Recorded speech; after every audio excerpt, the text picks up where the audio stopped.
Ciao. Now I'm in Italy. So crossed the border this afternoon, or this morning actually, with an amazingly fit and well gentleman, about 77 years old. Unbelievably, he was doing really well on the bike. So met him and just fantastic encounter. Anyway, he showed me how it is. He grows into being healthy and strong enough to do what he can do on the bike, and it's 13,000 kilometers every year by doing 40k a day. It's quite simple, and it's amazing that he's managed to keep as fit as he is. He's probably a pro at some point at cycling. Anyway, enough about cycling. I'm here in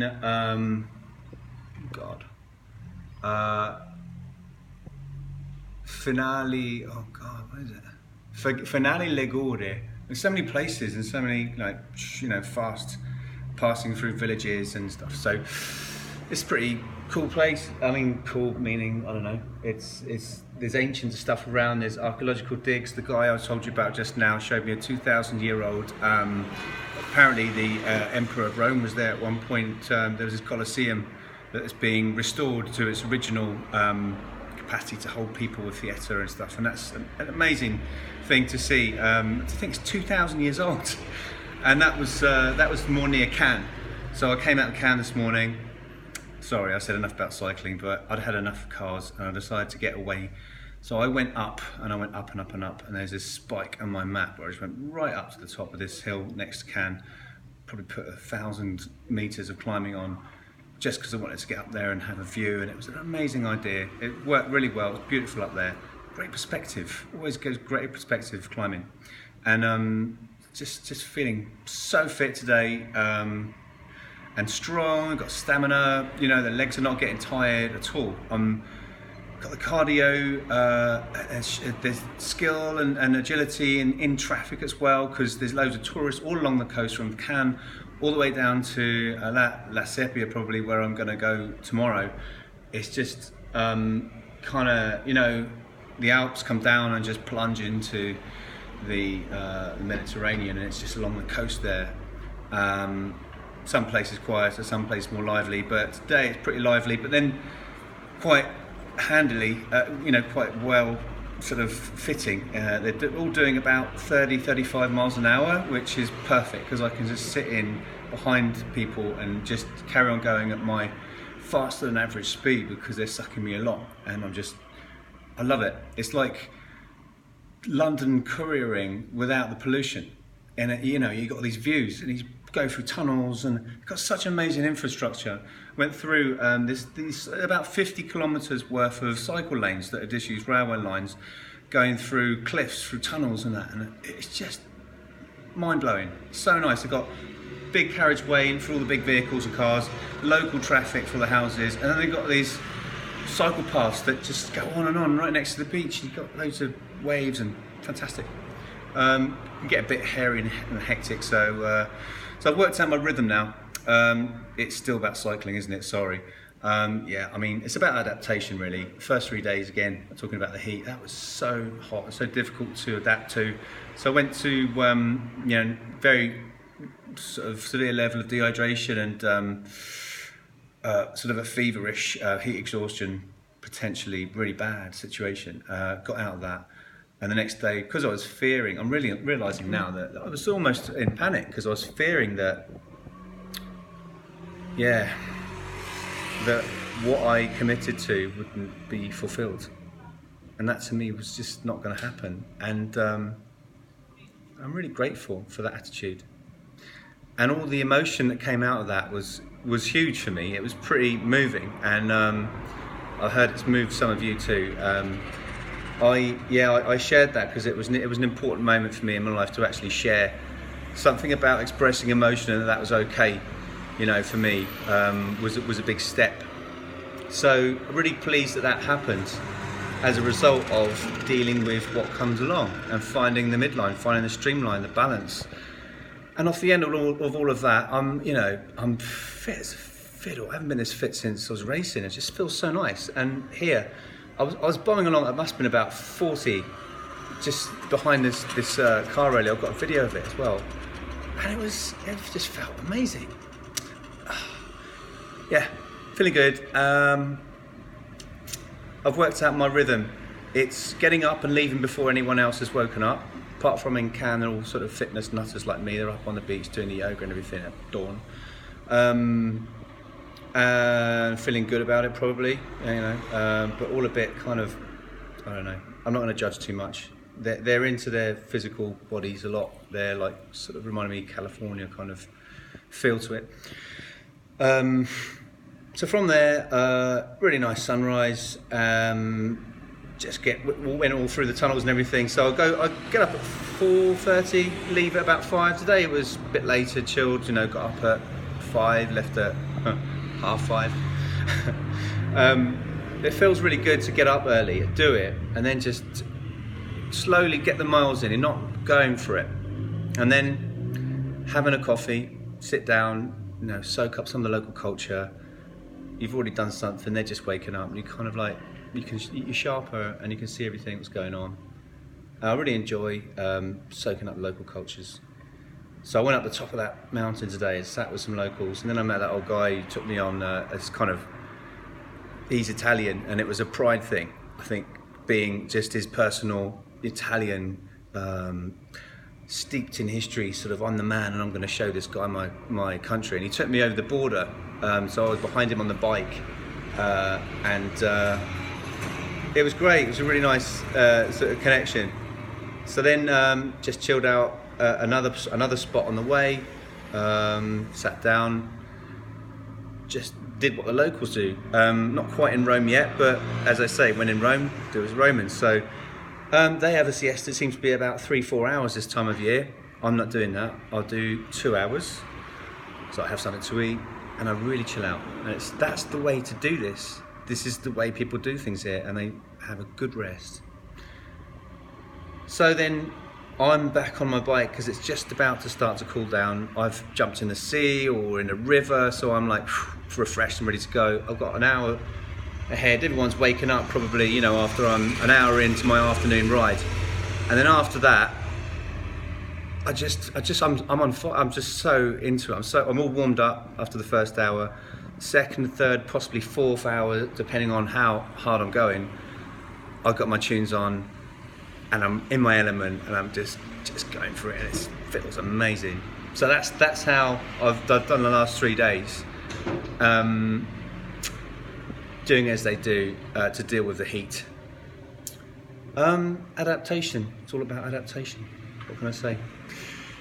Very grateful for all of the difficulties that came the first few days. Thanks for being patient with me, being a bit like JP Spears on the mobile phone thing. I don't know if you've seen that. I'll share that post with you, it's quite funny. I probably could give some lectures about how to become addicted to your phone after all of this, because I'm using the phone a lot for my my addiction. No, I'm just not usually doing anything that's just about what I believe in and what I'm wanting. I'm much more supportive of in my work of a lot of other people around me when I'm using my phone.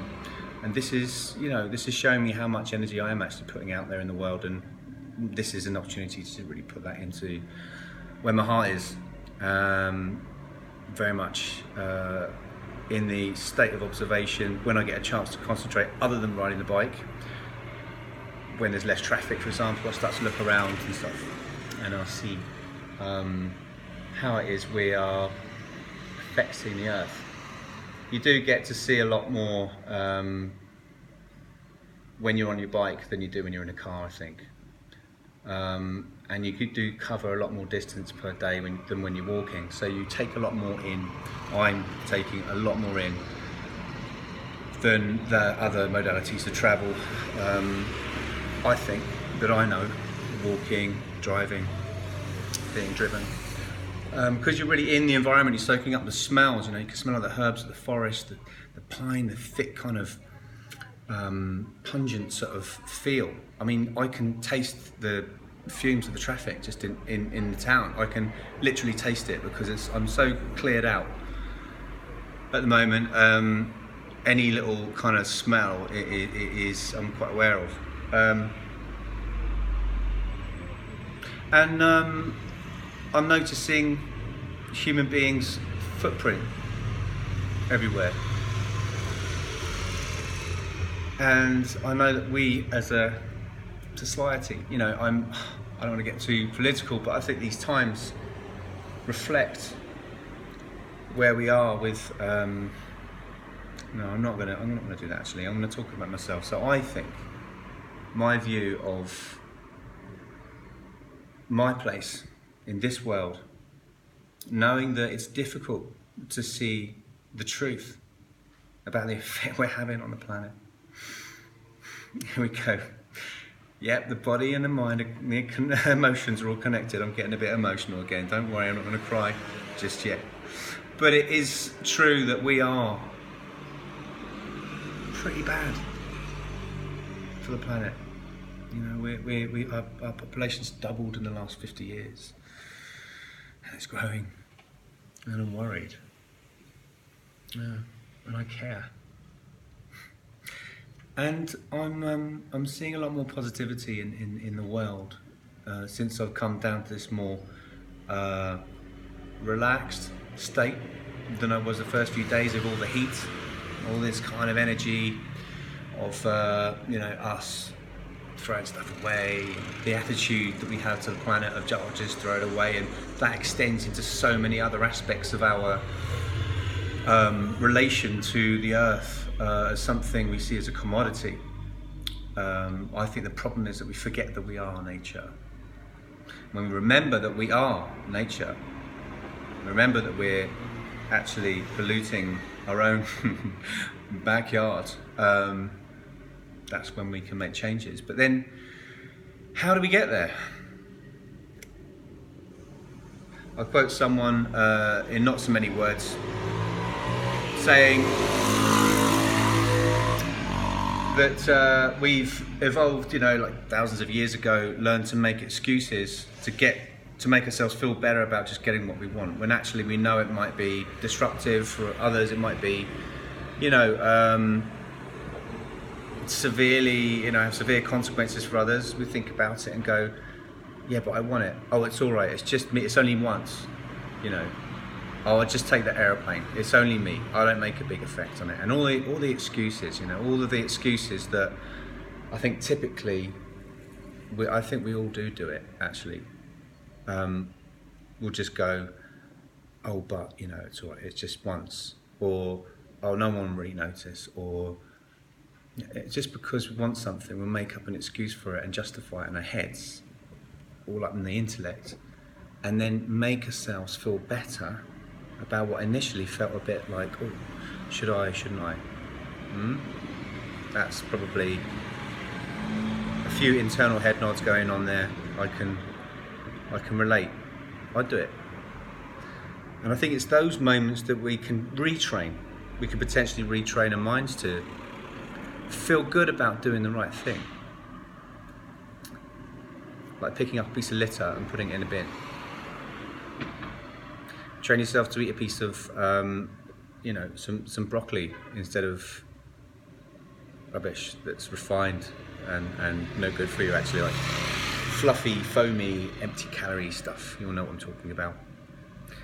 And feeling good about eating the other stuff. How can we get there? How can we make ourselves happier doing something that's not only better for us, for me and you, but for everyone? Just a thought for the day. Okay, I'm gonna take a shower and chill out as best I can, and really happy to feel much more relaxed and in a much better place. And thank you for staying with me, those of you who've been watching my stories about this journey for raising money for Greenpeace. It's very much in my heart and my mind, of course, about why it is I'm doing this. It's getting easier because I've adapted. I've found the balance, I've found my rhythm, as they do in Rome. Yeah, the catalytic effect of the heat just really kind of brought up loads of stuff for me the first few days, 3-4 days. And it's just so good to see all of that clearly for what it is and what it was. And thanks for listening. Speak soon.